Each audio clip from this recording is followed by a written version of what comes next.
துணிவு படத்தில் நடித்த நடிகர் சமுத்திரக்கனி பற்றி இயக்குனர் சமுத்திரக்கனியின் கருத்து என்ன? நடிகர் சமுத்திரக்கனி ஒழுங்கா ஒரு இயக்குனர் சொன்னதை கேட்டு 100% உண்மையாக உழைச்சிருக்கான். அவ்வளோதான். யதார்த்தமான நடிகர் நீங்கள். கமர்ஷியல் படத்தில் நடிக்கிறது சேலஞ்சிங்காக இருக்கா? இல்லை, நான் என்ன ரோல் கொடுத்தாலும் பண்ணுவேன் அப்படின்வேன்.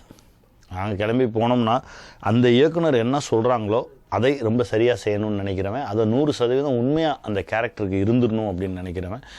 அதனால் நான் அவங்கக்கிட்ட என்னை ஒப்படைச்சிருவேன். அவங்களுக்கு என்ன வேணுமோ அவங்க எனக்குள்ளே இறங்கி எடுத்துக்க வேண்டியதான். அந்த மாதிரி தான் பயணப்படுவேன். அப்படி தான் ஒவ்வொரு படமும் பண்ணிகிட்ருக்கேன். அவ்வளோதான். ஒரு நடிகராக, ஒரு இயக்குனராக, இயக்குனர் வினோத் பற்றி உங்கள் கருத்து? வினோத் பேரன்பானவன். எவ்வளோ சந்தோஷமாக இருந்தாலும் சரி, எவ்வளோ வலியாக இருந்தாலும் சரி, அதை எக்ஸ்ப்ரெஸ் பண்ணவே மாட்டான். ஒரு வசனம் நான் நாடோடிகள் எழுதியிருப்பேன், வலிச்சா கூட வலிக்கலான்னு தானடா சொல்லுவேன் அப்படின்ற மாதிரி. எந்த வழியாக இருந்தாலும் சரி அதை எங்கேயுமே வெளிக்காட்டிக்க மாட்டான். அவனோட அதிகபட்ச சந்தோஷம் அவனுடைய தொடுதலில் தெரியும். நான் ஏதாவது ஒரு ஷார்ட் பண்ணிட்டு அவன் பக்கத்தில் போய் உட்காரும்போது அப்படி கை மேலே ஒரு கை வைப்பான். அந்த தொடுதலில் தான் தெரியும். மிகவும் பொறுமைசாலி, அற்புதமான ஒரு இயக்குனர். இன்னும் பல உயரங்களை தொடுவார். ஒரு சக நடிகராகவும் இயக்குனராகவும் அஜித் சார் பற்றி உங்கள் கருத்து? பேரன்பான மனிதர், இந்த பிரபஞ்சத்தை அதிகமாக நேசிக்கக்கூடியவர், எங்கேயுமே ஏற்றத்தாழ்வு இல்லாமல் எல்லாரும் ஒன்றுன்னு நினைக்கிற ஒரு மனுஷன். அவருடைய மனசுக்கு தான் அவர் இந்த இடத்துல இருக்கார். இந்த படத்தில் நீங்கள் ஒரு நல்ல போலீஸா இல்லை கெட்ட போலீஸா? நல்ல போலீஸ். எல்லாருமே நல்ல போலீஸ் தான். சூழல் அவங்கள கொஞ்சம் கொஞ்சமாக மாற்றும். பட் இந்த திரைப்படத்தை பொறுத்த வரைக்கும் ஒரு நல்ல போலீஸ். ஒரு டைரக்டரா நீங்கள் அஜித் சாரை ஹீரோவாக பார்க்க ஆசைப்படுறீங்களா இல்லை நெகட்டிவ் ஷேடில் பார்க்க ஆசைப்படுறீங்களா? இல்லை, அவர் எல்லாமே பின்வார். பட் என்னென்னா, அவர் எந்த ரோல் கொடுத்தாலும் அது ரொம்ப சரியாக எடுத்துகிட்டு வரக்கூடிய ஒரு நடிகர் அவர். நான் அவரை ஹீரோவாக தான் பார்க்கணுன்னு ஆசைப்படுவேன். அதுவும் சூப்பர் ஹீரோவாக பார்க்கணுன்னு ஆசைப்பட்றேன். என்ன சார் நீங்கள் ஏஜ் ரீவைண்ட்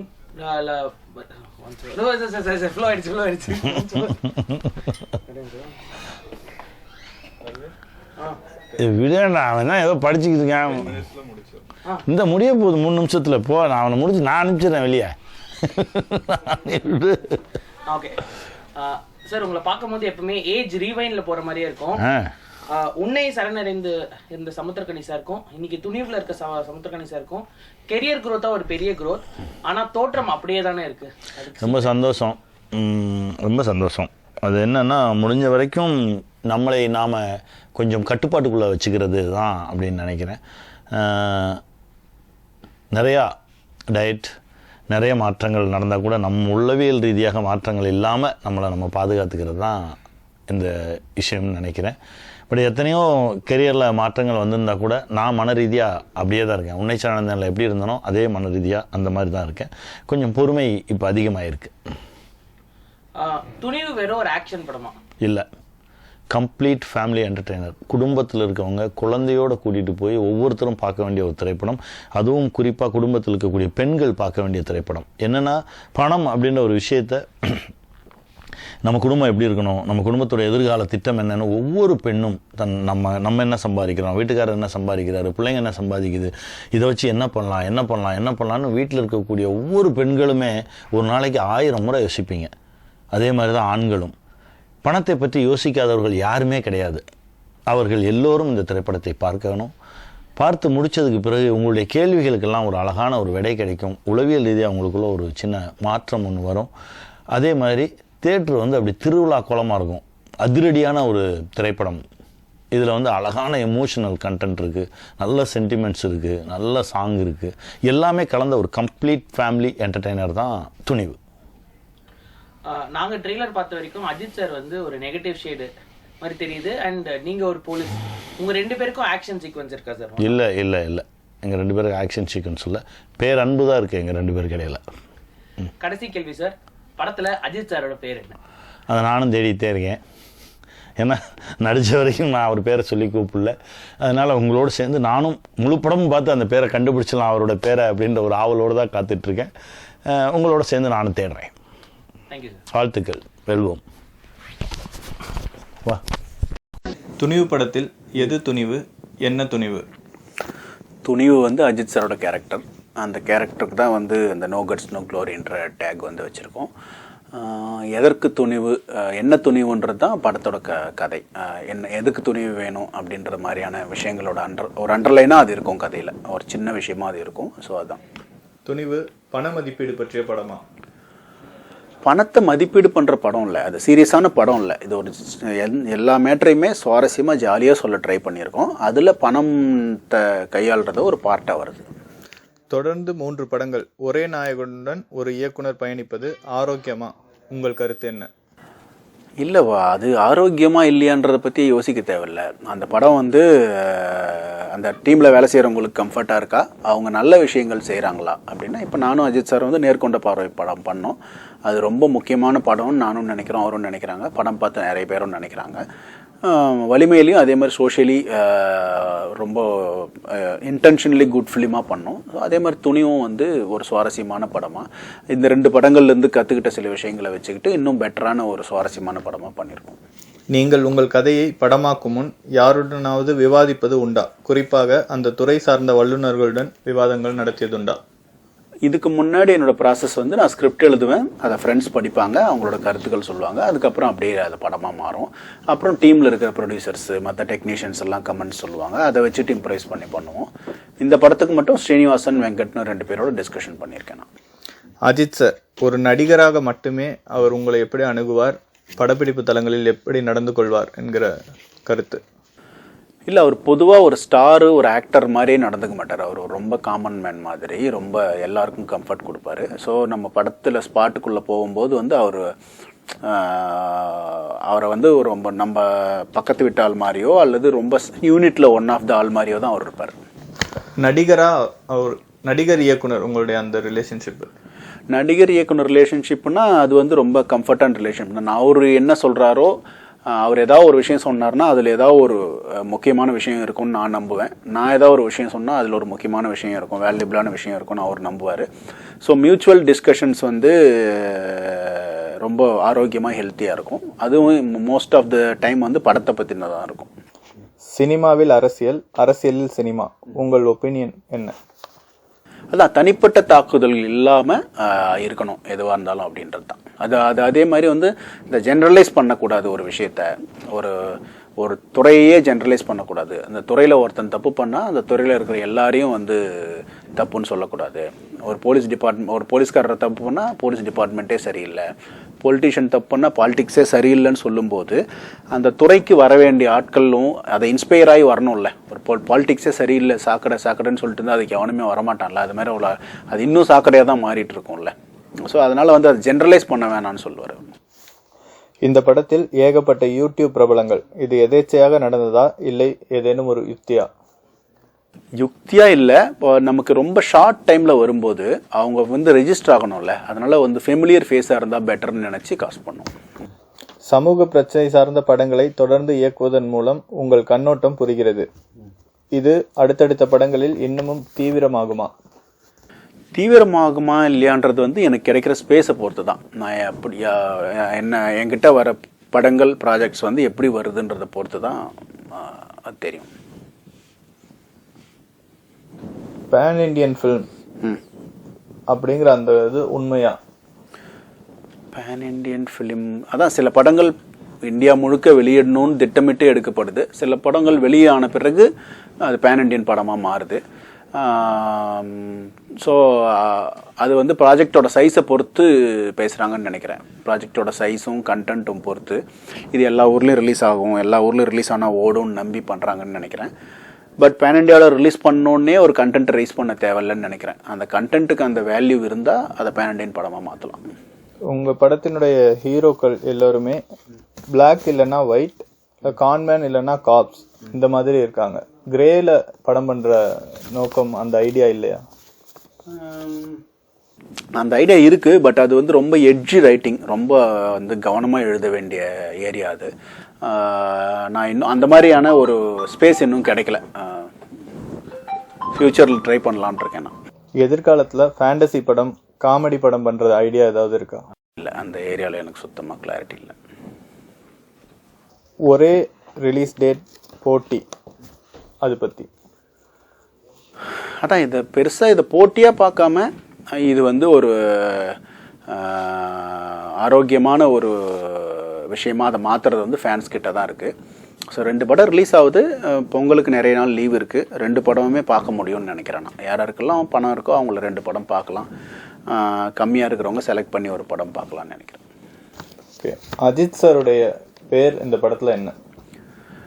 பேர் வந்து படத்தில் வந்து படம் பார்த்து தெரிஞ்சுக்கிறது பெட்டர். ஓகே, அஜித் சார் வந்து ஒரு நல்ல நடிகர் அப்படின்னு எல்லாருக்குமே தெரியும். அவரோட வேற பரிமாணங்கள் பற்றி உங்களுக்கு ஏதாவது தெரியுமா? இதை நான் ஏற்கனவே சொல்லியிருக்கேன். பட் அவர் இந்த ரேஸ் ஓட்டுவார், மற்ற நிறைய விஷயங்கள் தெரிஞ்சிருக்கும். நிறைய பேருக்கு தெரியாதது வந்து அவர் ஒரு பெரிய ஃபினான்ஸை வந்து அவர் ரொம்ப அழகாக மேனேஜ் பண்ணுற, அவரே அவருடைய அக்கௌண்ட்ஸை பார்த்துக்கிற ஒரு பிரமாதமான அக்கௌண்டன்ட்டு. அவர் நிறைய பேருக்கு அட்வைஸ் பண்ணுறது என்னென்னா, அந்த ஃபினான்ஸை கரெக்டாக வந்து ஹேண்டில் பண்ணுங்கள். நீங்கள் ஒரு டேக்ஸ் பேயராக இருந்தீங்கன்னா உங்களுக்கு வர பணம், நீங்கள் ஒரு பணம் சம்பாதிக்கிறீங்கன்னா அதை வந்து அந்த டேக்ஸை தனியாக எடுத்து ஒரு அக்கௌண்ட்டில் போட்டுருங்க. அது உங்களுக்கு இல்லை அப்படின்னு நினச்சி போட்டுருங்க. அப்போ தான் நீங்கள் டேக்ஸ் கட்டும்போது உங்களுக்கு எந்த விதமான வருத்தமும் இருக்காது. அதை ஏமாற்றலாமா, ஏதாவது தப்பு கணக்கு காட்டலாமான்ற எந்த யோசனையும் உங்களுக்கு வராது. அப்புறம் அந்த மீதி இருக்கிற பணத்தில் ஒரு 10% எடுத்து சேரிட்டிக்குன்னு வச்சுருங்க. கண்டிப்பாக உங்ககிட்ட பணம் இருக்கும்போது, நீங்கள் வசதியாக இருக்கும்போது ஒரு 4 பேருக்கு ஹெல்ப் பண்ணலாம். ஹெல்ப்பும் கேட்டு வருவாங்க. ஸோ அவங்களுக்கு பண்ணுறதுக்கு ரைட் பர்சன்ஸ்க்கு ஹெல்ப் பண்ணுறதுக்கு அந்த பணத்தை எடுத்து வைங்க. மீதி பணம் தான் உங்களுது. அதை வச்சு தான் நீங்கள் உங்களுடைய இன்வெஸ்ட்மெண்ட்ஸு, உங்களுடைய டே டு டே எக்ஸ்பென்சஸ்ஸு, மற்றது எல்லாத்தையும் பிளான் பண்ணணும். அப்படி பண்ணிங்கன்னா உங்களுக்கு எந்த குழப்பமும் இருக்காது. நம்ம ரொம்ப லாங் ஸ்டெப் வச்சு மாட்டிக்கவும் மாட்டோம், அதை ஹேண்டில் பண்ண தெரியாமல் முழிக்கவும் மாட்டோம் அப்படின்னு எல்லாருக்குமே அதை அட்வைஸ் பண்ணுவோம். ஏற்கனவே இப்போ 3 படங்கள் அவரோட பண்ணிட்டீங்க. எதிர்காலத்தில் அவரோட மீண்டும் இணையறதுக்கு வாய்ப்பு இருக்கா? அதை பற்றி ஏதாவது டிஸ்கஸ் பண்ணியிருக்கீங்களா? அது அஜித் சார் கூப்பிட்டு படம் பண்ண சொன்னால் யாராலையுமே மறக்க முடியாதுல்ல. ஸோ கண்டிப்பாக பண்ணுவேன். இல்லை, அதை பற்றி டிஸ்கஸ் பண்ணியிருக்கீங்க? இல்லை, அதை பற்றி டிஸ்கஸ் பண்ணல. சாருக்கு அடுத்தடுத்த லைனப்ஸ் இருக்குது, அதை பற்றி எதுவும் டிஸ்கஸ் பண்ணல. அஜித் சார் அவருடைய ரசிகர்கள் பற்றி உங்ககிட்ட ஏதாவது சொல்லியிருக்காரா? ரசிகர்கள் பற்றி என்னென்னா, எப்போவுமே இந்த மாதிரி ஏதாவது ஒரு இன்சிடென்ட்ஸ், வைரல் இன்சிடென்ட்ஸ் வந்துடும்ல ரசிகர்கள் பண்ணுறது. அது சம்மந்தமாக ஸ்பாட்டில் ஏதாவது யாராவது சொல்லுவாங்க, பேசுவாங்கன்னும் போது அவருக்கு அதான் அந்த மாதிரி பண்ணுறது எல்லாமே ஓகே, ஜாலிக்காக எப்போ பண்ணிக்கலாம். அது ஒரு ரெஃப்ரெஷ்னிங்காக இருக்கிற வரைக்கும் ஓகே. அதே வேலையாக இருக்கக்கூடாது, அதே வேலையாக நிறைய டைமை வேஸ்ட் பண்ணக்கூடாதுன்னு நினைக்கிற ஒரு ஆள் அவர்.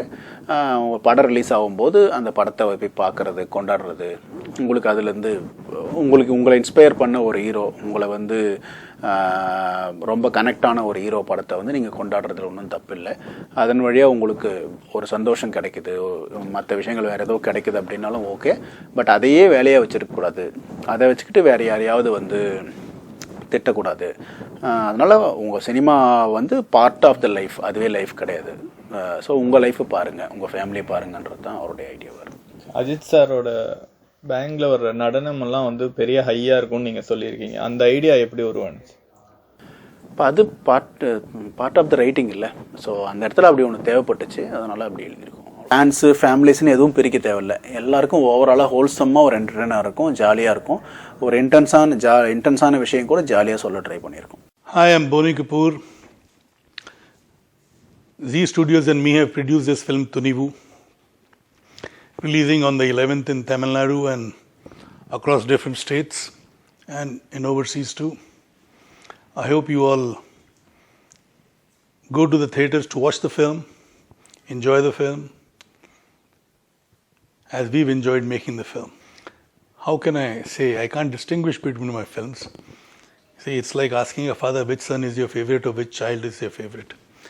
I enjoy the journey of filmmaking, whether it's Thunivu or Valimai or Nirkonda Parvai or Ninji Ki Nidhi, Vitla Vishesham, Maidan, Mili, Mr. India, whatever, I mean, No Entry. All the films have been a very enjoyable trip, and only when you enjoy the process of your work, it reflects in your work. Sometimes you're successful, sometimes you're not successful. And I hope this time we are successful because the team has worked very hard. Ajit has given his best, Vinoth has given his best, Gibran has given his best, the supporting actor Manju Warrior has looked very glamorous and done her best. Then the other actors too have given their best. So let's hope everybody's good work is applauded and everybody reacts very positively. Well, it just shows the kind of faith and confidence Ajit and Vinod had in me and I had in them. And it's been a good journey, and I hope there are more films to follow sometimes in future. Well, it will, because you see, good product needs to be shown across the globe, across the world, across the country first, then the globe.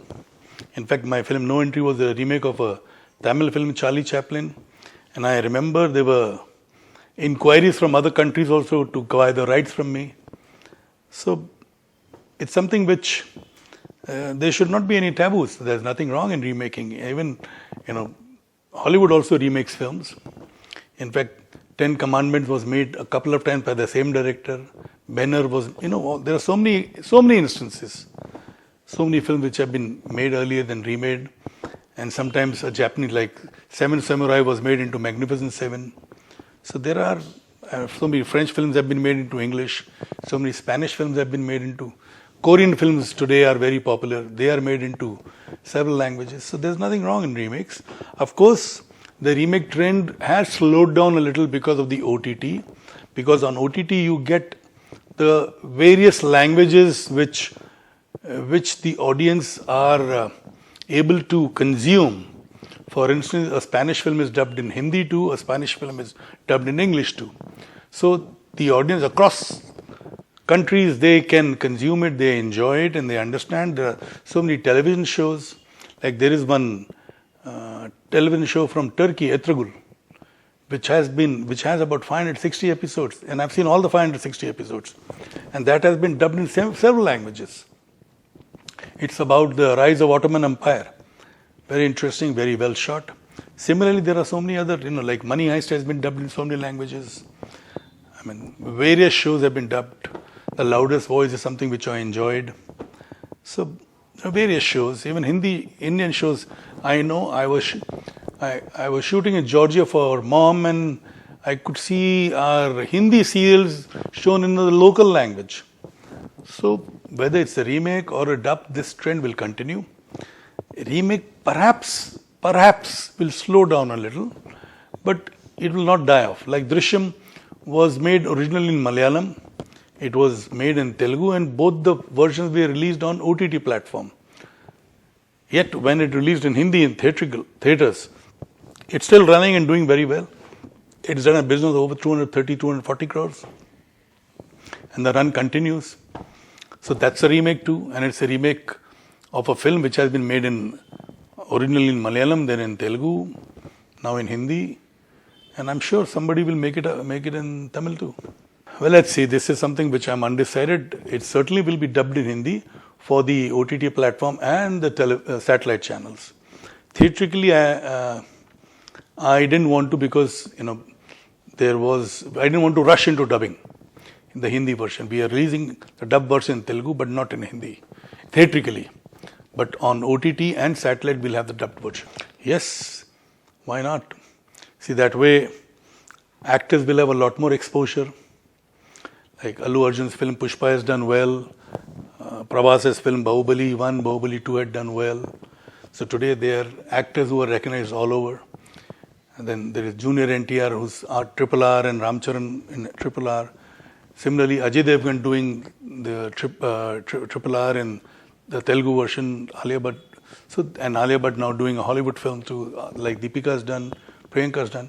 So there is a lot of interaction, a lot of actors who are doing films in various languages, even across into the Western world. Some of them have, like my brother has done a couple of films, right from Danny Boyle's. Anil has done Slumdog Millionaire. Irfan Khan did a couple of English films, Jurassic World and Namesake and Life of Pi. There are so many films that Tabu has done. So it's the world basically has shrunk with the satellite television. Now it is shrunk further with OTT. So there's no harm for actors to work across different mediums, different languages. And it's happening, so it's good. Well, the plan will be revealed soon. As of now, I'm just working on a few projects. So let's see, in some time, probably it will be out in the public domain. Well, I don't believe in that. Basically, I feel it is the content which rules the minds of the audience. Otherwise, why would Love Today do so well? Why would Mani Ratnam's film do that well. And in the past also several films have done well without known actors. So I don't think, yes, they are popular, they are very popular. So all these popular actors are almost like centre forward in a football game or a hockey game. Only if they get a good pass, they can score a goal. So which means content is always important and it will remain important. For me, content is number one, then rest follows. I will definitely be glad to work with newcomers. I've done that in Hindi and I will continue doing that in whichever language I make films, depending on the kind of subject the director or the writer comes up with. I've given breaks to so many new directors. So many directors from Tamil industry have done their first Hindi film with me. Directors from Telugu industry have done their first Hindi film with me.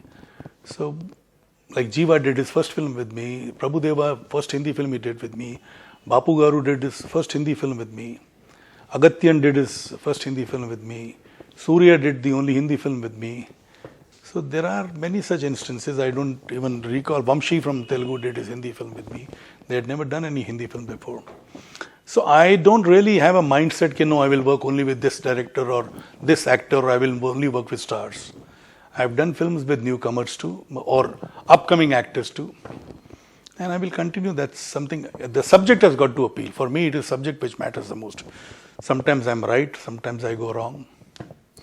Well, it's a very transparent distribution company and it has impeccable record, and it has today it commands good respect from the exhibitors and they get the best terms. And they have a fantastic business acumen. They know the potential of each area, each theatre. So which is the hallmark of a good distribution company, and that's what Red Giant is. Well, I have posted what I felt.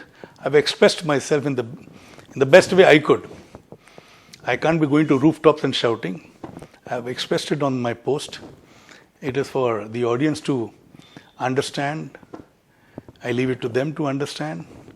And I hope they rightly understand what I meant to express. I was happy, I am happy, and I hope I remain happy even post-release. Well, that's something very personal. I would not like to share anything which is not in public domain.